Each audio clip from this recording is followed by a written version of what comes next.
Cette fois-ci, je vous propose une série de vidéos consacrée à la recherche des brochets records. Ludovic Pinched, Lionel Fumagalli. Yes! Yes! Putain, doublé. Alors. Doublé. Vincent Debruyne. Wilfried Salmon et Gaël Even. Ils vont partager avec vous tous leurs secrets pour prendre des pikes records. On se retrouve pour une nouvelle vidéo consacrée cette fois-ci à la pêche des brochets records. Un format particulier cette fois-ci, car j'ai fait appel à 5 spécialistes qui sont renommés pour la prise de poissons records et pour leur acuité justement à sélectionner ces très gros poissons. Certains d'entre eux sont d'ailleurs carrément des specimen hunters et donc consacrent tout leur temps de pêche à chercher des brochets records. Pour eux, la maille, c'est à partir de 100 cm. D'autres ont une approche qui est beaucoup plus éclectique, mais qui permet aussi de cibler des très gros poissons dans des milieux assez variés. On va justement pouvoir voir toutes ces différentes approches, essayer de comprendre justement les différences et tout ce qu'il faut savoir pour que vous aussi, vous puissiez vous lancer dans cette quête des brochets records. Alors, je vais tenter de vous donner, on va dire, mon point de vue pour optimiser vos chances de capturer un gros brochet. Premièrement, quand on parle de gros brochets, on va parler de poissons d'1 mètre, 1 mètre 10 ou plus, voilà, suivant les milieux sur lesquels vous pêchez. Mais voilà, un gros brochet, allez, on va dire 105, 110 et plus, donc 115 plus, 120 plus, 125 plus, c'est la fameuse barre des 130 plus.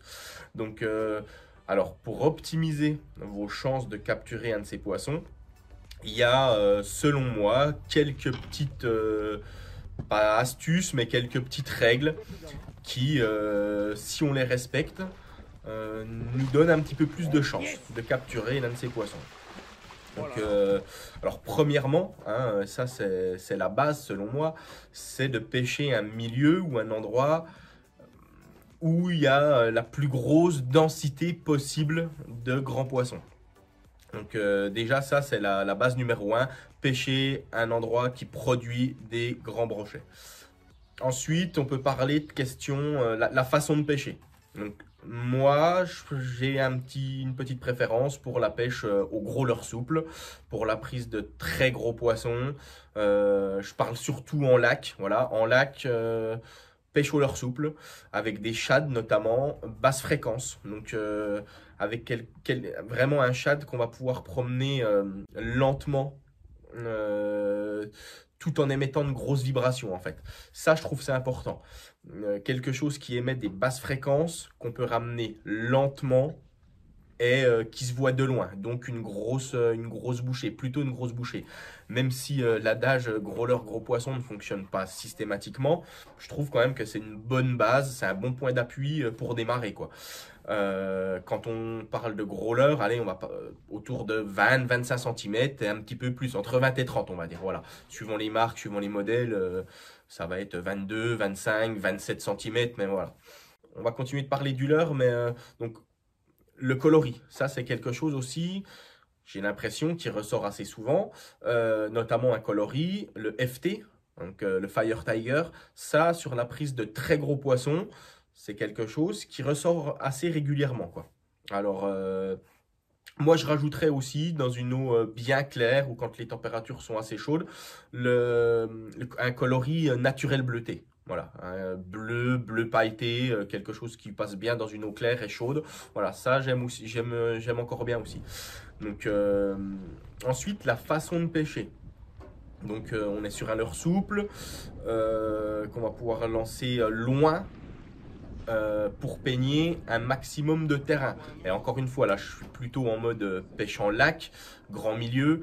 Mais voilà, donc pour optimiser, je pense que de lancer assez loin, un bon gros leurre pour apporter une grosse silhouette. Voilà, là c'est les bases, on a posé les bases pour essayer de sélectionner un géant. Moi franchement il y a un truc qui est important, c'est le sens dans lequel on va lancer en fait, donc le sens de la dérive en fonction du vent et ou du courant. Ça c'est super important parce que là ça influe directement, on va dire, sur la présentation. Et plus qu'on ne le pense. Franchement, je crois que c'est l'un des points cruciaux. Parce qu'au final, c'est souvent ça qui va décider le poisson ou non à attaquer, je pense. Parce que ça, donc la présentation, dans le sens dans lequel on anime son leurre, on ramène son leurre, mais aussi dans quelle couche d'eau. Ça, encore une fois, aussi super important. Moi, j'aime bien qu'il y ait un petit peu d'eau entre mon leurre et le poisson. Je préfère passer un peu haut qu'un peu bas. Franchement, moi, passer 4, 5, 6, 7, 8 mètres au-dessus du poisson, ça me pose pas de problème. Surtout pour les très gros poissons. J'aime bien, je préfère que ce soit eux qui fassent l'effort de venir que moi aller vers eux. Comme ça, au moins, plus tu descends vers les poissons, plus potentiellement tu vas le déranger. Les vibrations avec la tresse, le bruit, voilà, le côté il va capter qu'il y a une supercherie, etc. Moi, je préfère que le poisson vienne chercher mon leurre assez haut dans les couches d'eau. Et en fait, j'ai l'impression qu'il a un peu moins le temps de comprendre ce qui se passe, quoi. Il voit une silhouette au-dessus de lui, il se dit allez, c'est bon, j'y vais ou j'y vais pas. Généralement, quand il monte, quand tu es sur une récupération linéaire comme ça, ils y vont, quoi. Alors que quand tu passes juste devant son museau, là, tu le vois quand tu pêches au sondeur ou autre, bien souvent, ils analysent, ils regardent et au final, c'est un refus, quoi. On peut aborder le côté phase de lune.